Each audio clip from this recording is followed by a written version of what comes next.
Hi everyone. இப்போ எல்லா இடங்கள்லையும் வின்டர் ஸ்டார்ட் ஆயிடுச்சு. ஸோ இந்த கூல் வெதரை வந்து எல்லாரும் ஹாப்பியாக ஜாலியாக என்ஜாய் பண்ணிட்டு இருப்பீங்கன்னு நம்புகிறேன். அபுதாபிலேருந்து ஒரு அனௌன்ஸ்மெண்ட் வந்திருக்கு. என்னன்னா, முன்னாடி எக்ஸ்பேட் ரெசிடென்ட் வந்து யாராவது இறந்துட்டாங்க அப்படின்னு சொன்னால் அவங்களோட உடலை வந்து தாயகத்துக்கு எடுத்துகிட்டு போகிறதுக்கான செலவை வந்து அபுதாபி கவர்மெண்ட்டே ஏற்கும் அப்படின்னு சொல்லி அறிவிப்பு வெளியிட்டிருக்காங்க. முன்னாடிலாம் பார்த்தீங்கன்னா, ஒரு எக்ஸ்பேட் வந்து இறந்துட்டாங்கன்னா, அவங்க எந்த கம்பெனியில ஒர்க் பண்றாங்களோ, அந்த கம்பெனியே வந்து அந்த செலவெல்லாம் பொறுப்பேத்துட்டு, அவங்க உடல வந்து அவங்க நாட்டுக்கு அனுப்பி வைப்பாங்க. ஆனா, கம்பெனி ஒருவேளை சின்ன கம்பெனியா இருந்தா, ஒரு சில தொண்டு நிறுவனங்களும் அதுக்கு உதவி செய்வாங்க.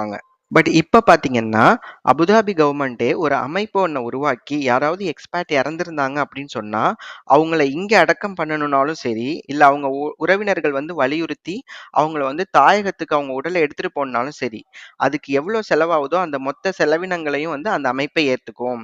ஸோ அதுதான் இப்ப இருக்க புதிய அறிவிப்பு.